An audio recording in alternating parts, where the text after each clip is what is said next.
Hello friends, कैसे हैं आप। आज का हमारा टॉपिक है चार्टर एक्ट ऑफ 1833।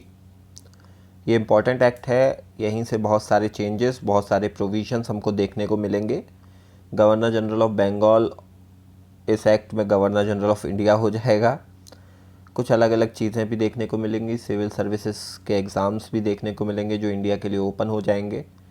तो हम स्टार्ट करते हैं आज के टॉपिक से, चार्टर एक्ट ऑफ 1833। ध्यान से सुनिएगा।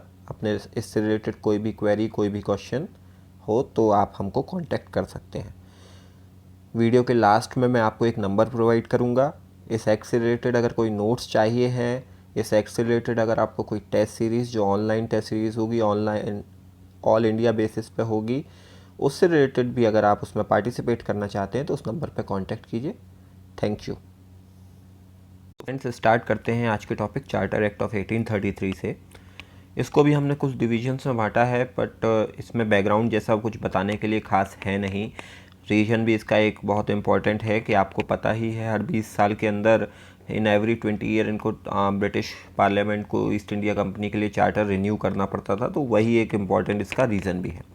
तो हम आगे चलते हैं इसके प्रोविज़न की तरफ। इसमें बहुत सारे प्रोविज़न है और बहुत इंपॉर्टेंट प्रोविज़न है। तो पहला प्रोविज़न हम देख रहे हैं कि कंपनी की जितनी भी कॉमर्शियल एक्टिविटीज़ थी उनको टोटली क्लोज़ कर दिया गया। कंपनी अब कॉमर्शियली उतना एक्टिव नहीं रहेगी, और कॉमर्शियली एक्टिव नहीं रहेगी, पर एक एडवांटेज हो गया कि एडमिनिस्ट्रेटिव बॉडी बना दी गई है उसको। यानी इंडिया में किस तरीके से वो एडमिनिस्ट्रेशन करेंगे, इस चीज़ पर उनको ज़्यादा ध्यान देना था रादर देन कॉमर्शियल एक्टिविटीज़। जो ट्रेड लिंक थे चाइना के साथ वो भी क्लोज़ कर दिए गए। जो चाइना को ये ओपीएम ट्रेड किया करते थे वो भी क्लोज़ कर दिए गए। इंडिया को लीगलाइज्ड ब्रिटिश कॉलोनी बना दिया गया इस एक्ट के प्रोविज़न में। इस एक्ट में ये कहा गया, India became the legalized British colony of British empire.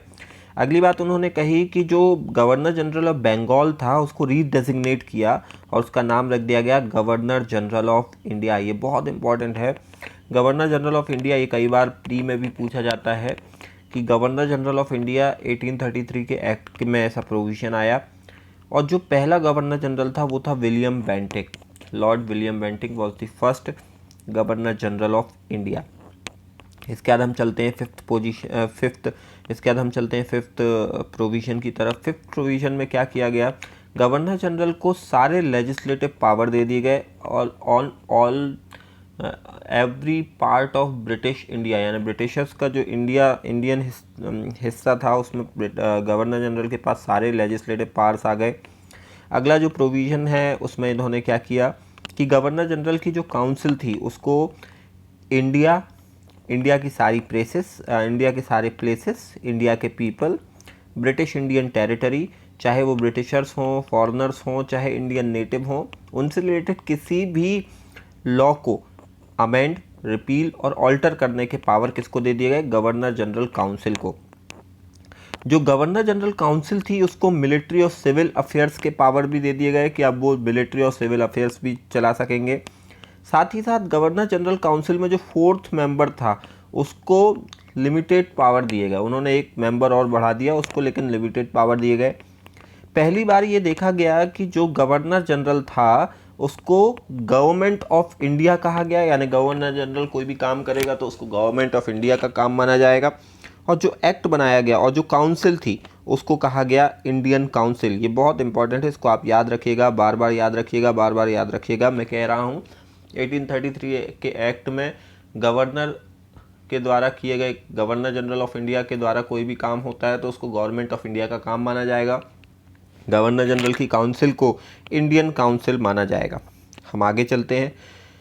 हमारा जो अगला प्रोविज़न है वो ये कहता है कि कोई भी एक्ट जो होगा, कोई भी जब एक्ट आप बनाने जाओगे तो उस एक्ट को ब्रिटिश पार्लियामेंट के सामने रखना जरूरी होगा और उसको हम एक्ट कहेंगे। यानी law now every law is considered as act और ब्रिटिश पार्लियामेंट के सामने उसको रखा जाएगा।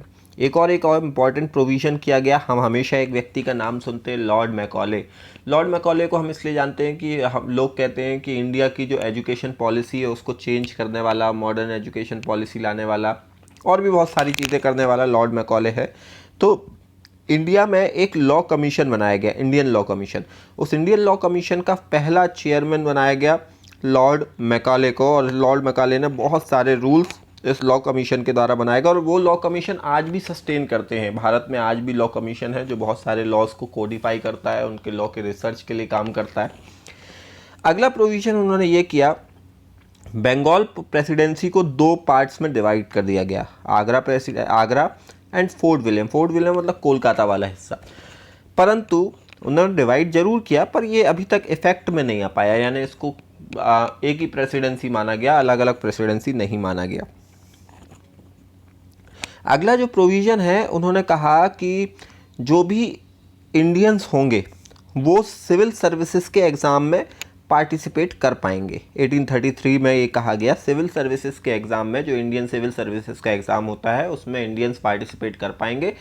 पर ईस्ट इंडिया कंपनी ने बहुत ज़्यादा अपोजिशन किया, इसके कारण इंडियंस ये वाला प्रोविज़न लागू नहीं कर पाए, ये वाला प्रोविज़न इम्प्लीमेंट नहीं हो पाया। Now the next provision is, इस एक्ट में मिटिगेशन ऑफ इंडिया में स्लेवरी किस तरीके से ख़त्म की जाए, इसके लिए भी प्रावधान किया गया था, इसके लिए भी प्रोविज़न दिया गया था। साथ ही साथ इंडिया में क्रिश्चियन इंस्टीट्यूट्स इस्टेब्लिशमेंट हो और 3 बिशप्स का अपॉइंटमेंट किया गया। 3 bishops were appointed to propagate the Christian religion. ये तो इससे रिलेटेड कुछ प्रोविजंस थे। Now we are discussing the impacts. सबसे पहला इम्पैक्ट ये हुआ कि कंट्री पर एडमिनिस्ट्रेशन का यूनिफिकेशन हो गया और सिंगल कंट्रोल आ गया, that is governor general of India. अगला जो प्रोविज़न है उसमें ये है कि इंग्लिश पीपल जो थे, जो विदेशी थे, जो ब्रिटिशर्स थे, now they can settle freely in India. इस प्रोविज़न में इतनी सारी बातें कही गई क्योंकि इंग्लिश रिलीजन के लिए 3 बिशप्स का अपॉइंटमेंट, ये इसका इम्पैक्ट हुआ। बॉम्बे एंड मद्रास प्रेसिडेंसीज़ के जो गवर्नर्स थे उनने अपने लेजिस्लेटिव पावर्स खो दिए, क्योंकि governor general of India became the highest legislative authority of India. बहुत इंपॉर्टेंट चीज़ ये भी हुई कि एग्जीक्यूटिव एंड लेजिस्लेटिव फंक्शंस का सेपरेशन हो गया। सेपरेशन, इसके पहले हमने देखा था एग्जीक्यूटिव एंड जुडिशियल फंक्शंस का सेपरेशन देखा था। अब हमने ये भी देखा कि एग्जीक्यूटिव एंड लेजिस्लेटिव फंक्शंस का भी सेपरेशन हो गया। साथ ही साथ हमने ये देखा कि it was the first step towards centralization of India, Indian administration के सेंट्रलाइजेशन की तरफ पहला स्टेप था। ये तो इससे रिलेटेड कुछ इम्पैक्ट थे। Now we are talking about defects related to charter act of 1833। पहला डिफेक्ट तो ये था कि कंपनी के ऑब्जेक्शन के कारण आईसीएस में इंडियंस को एग्ज़ाम देने के लिए इस प्रोविज़न में रोक लगा दी गई, जिसके कारण बहुत सारा अनरेस्ट हुआ, स्पेशली इन बंगाल। दूसरा जो डिफेक्ट था, सेंट्रलाइजेशन के कारण कंप्लीट एक्सप्लॉयटेशन की तरफ कंपनी बढ़ गई, यानी इंडिया में अब कंप्लीट एक्सप्लॉयटेशन स्टार्ट कर दिया गया, चूँकि centralised administration and centralised government. तीसरा कारण ये था कि रिलीजन में इंटरफेरेंस अभी भी चल रहा था, और मैंने आपको पिछली क्लास में भी बताया था कि रिलीजन में कभी किसी के कोई इंटरफेयर मत कीजिएगा, ये ब्लास्ट का कारण हो सकता है। Thank you. It was all about charter act of 1833। इससे रिलेटेड कोई भी प्रॉब्लम, कोई भी क्वेरी, कोई भी क्वेश्चन हो, प्लीज़ कमेंट सेक्शन पे कमेंट कीजिए। हम आपके लिए हमेशा उपस्थित हैं। Thank you friends. मैंने पहले भी बताया, अभी भी बता रहा हूँ, इससे रिलेटेड कोई भी नोट्स, कोई भी टेस्ट सीरीज़, कोई भी क्वेश्चन, कोई भी क्वेरी हो, आप हमारे कॉन्टैक्ट नंबर 9424357515 पर व्हाट्सएप मैसेज छोड़ सकते हैं। इस वीडियो के लास्ट में कमेंट भी कर सकते हैं। हमारी ऑल इंडिया बेसिस की टेस्ट सीरीज़ है जो ऑनलाइन आपके मोबाइल पर, आपके कंप्यूटर पर, आपके लैपटॉप पर अवेलेबल होगी, उस पर भी आप पार्टिसिपेट कर सकते हैं। उसके लिए आप हमसे कांटेक्ट कीजिए। Thank you.